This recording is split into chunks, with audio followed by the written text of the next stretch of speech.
the article itself does mention other films. So we mentioned A Ghost Story. So there's It Comes at Night, which we also saw, which is directed by Trey Edward Shults, whose previous film Creature I have seen and is actually very good. I actually really, really enjoyed it. It's got a very interesting sort of score.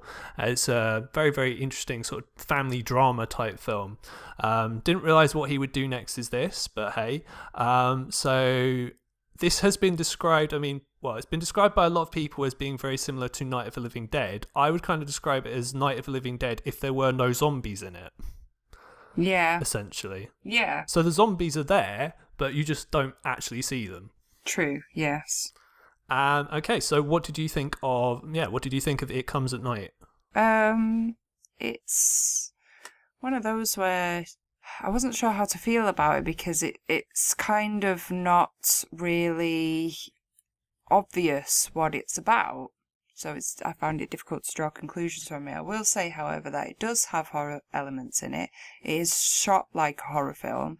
It's bleak, it's post-apocalyptic. It's not obvious what it's about, it's not obvious what's happened, it's not obvious where it's going or what the message is. It's beautifully shot, and it feels like something's going to happen and something bad's going to happen all the way through, and I think that's sort of the horror element, along with some gore and visual effects which do portray the usual horror tropes. It's definitely unusual. I didn't dislike it. I didn't think it was what I expected it to be, but I think that's the point of the film. So were you expecting just a straight up kind of infected thing sort of movie, sort of like, Night of the Living Dead or 28 Days Later, that kind of thing? Before I watched it, I wasn't expecting that. Then when it started, I was expecting that. And then at the end, I was really unsure of what it was at all. But it's by no means badly made. It is different. It's well worth seeing. It's well made. It's just ambiguous, I guess. Yeah, it is very, very ambiguous. I think it's very, very well made as well. Both this and A Ghost Story actually have very interesting use of aspect ratio. So A Ghost Story is in 1:33:1. So the frame looks very square, which is always, I don't know, to me, very different from kind of what you're used to. And It Comes at Night uses an interesting gimmick with the aspect ratio where when the sun is having dreams, the kind of top of the bottom of the frame kind of squeeze together to almost make it more claustrophobic, which has an interesting effect. So I kind of like that. I didn't think that was too gimmicky. As I say, I really like the way it's shot, like the way it looks. But what I was going to say kind of on the back of this is this was marketed by A24, who are the company who released both this and A Ghost Story. This was more marketed as a horror film. Like, we both saw the trailer and I kind of was expecting sort of a horror film. And people have been very, very pissed off when they saw the film and they were like, oh my God, this is the worst movie ever. So can you understand that reaction? I think this is where a lot of the negative reactions have come from with any of these films that we've covered in this episode or referred to at all, is it's down to the marketing. And on the whole, these sorts of new strengths of films within these genres are different films that are challenging films in general because it's so different. I think they're anticipating that unless they market it as something that people will recognise, then people are not going to go to the cinema and pay money, and therefore it's not going to do well. So I think it's almost playing on what they think the target audience is, which is how good advertising works. You pick your target audience, you choose a visual that will appeal to them based on something that they know, and that's how you draw them in. And then once you've got them there, hopefully they're happy with what they've seen or what they've purchased. In these cases, you have some people who've been disappointed. I, for one, have not been disappointed. When we went to see A Ghost Story, I did think that if you look at the poster produced by A24, it does look like a horror poster. It's monochrome, it's black and white, it's got a ghost on it. It looks like a horror poster, but the film itself is not. So it's all within the marketing. And I think that they have picked exactly the right audience, because I, as a horror fan, really enjoyed watching that film.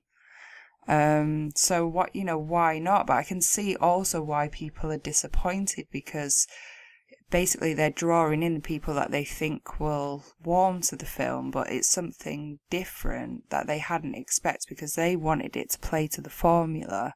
But I am open to new ideas and to not sticking to the formula. So to me, it's worth the gamble, and it's not offensive, and I'm not annoyed, even if it's not the film that I was expecting. I paid my money because I wanted to try it, and that's the point of going to the cinema.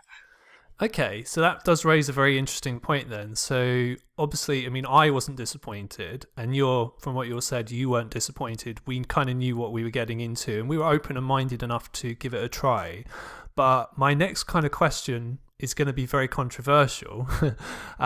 Do you think there are a subsection, be it large or otherwise, of horror fans that are indeed not open-minded and just want straightforward blood and guts horror films and aren't willing to try anything outside of that at all? I don't think horror fanatics would be like that. I think people who generally like mainstream films at the cinema, i.e. they go to see the biggest action films, they go to see the biggest horror films, they go to see the biggest, say, superhero, comic book based films, would be wanting to see something which appeals to them on the basis of big blockbuster films that they've seen before. They might not be film fanatics, they might not be film critics. And I think that's the kind of person who would be pissed off about this, because they don't appreciate everything that we appreciate about the art of filmmaking. Okay, so yeah, I would definitely agree with that. Absolutely. I do think that there are different, as with every kind of group, there are different subsections. So yes, you are right. There are your mainstream horror fan that watch basically any old shit that comes out in your local multiplex, and they're not really interested in kind of horror as a whole. They just know, well, they like stuff with jump scares in it, and they're just going to go, not really pay attention, not really all that interested. They just want to be made to jump, essentially.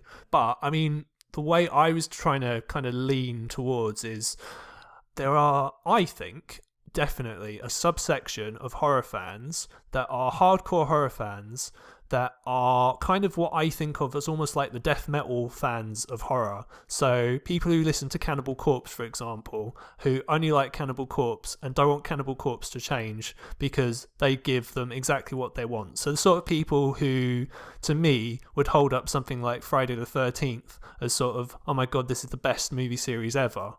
So kind of people like that who only like straightforward horror films. Online especially, believe it or not, I think you'll find there are a lot of people out there who aren't willing to give anything that's even slightly different a chance. In fact, if you go online, there are actually people who think horror films nowadays, they're too pussified, and it's like they're not scary enough. Like the film I know that you've seen recently, like Hounds of Love, there are people who say that film isn't even a horror film.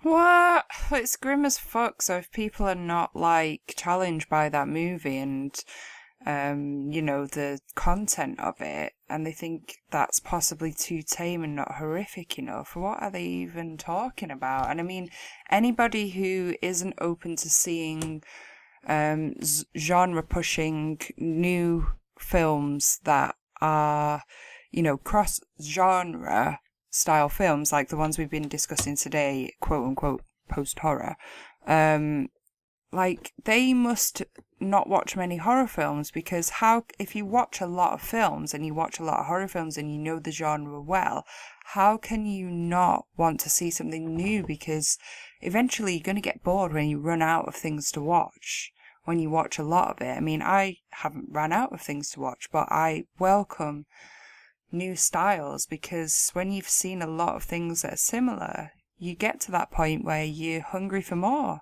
Why would you not be? No, I agree. I mean, absolutely. I mean, it's like that with film generally. I think if you only watch a certain type of film, not before 1990 or the 2000s, then you're kind of really limiting yourself to like what's really out there. You know, this is films from all different countries, all languages, from all time periods, all different genres. It's like there's good and bad with everything, and you know, you want to expose yourself to as much good stuff as possible. You know, so I find the whole attitude of like, well, that's too old, or that's foreign, or well, I don't really like that because it's too slow and it's trying to make me think, instead of it just being like, you know, blood and guts. I hate that attitude totally. I think it's shit personally, but you know, hey. Yeah, I mean, in conclusion, we all have our preferences, but I like to try a lot of, you know, watching a lot of different styles, and I don't think there's ever any set rules to how things should be, because I prefer things to be challenged and for us to get new things created.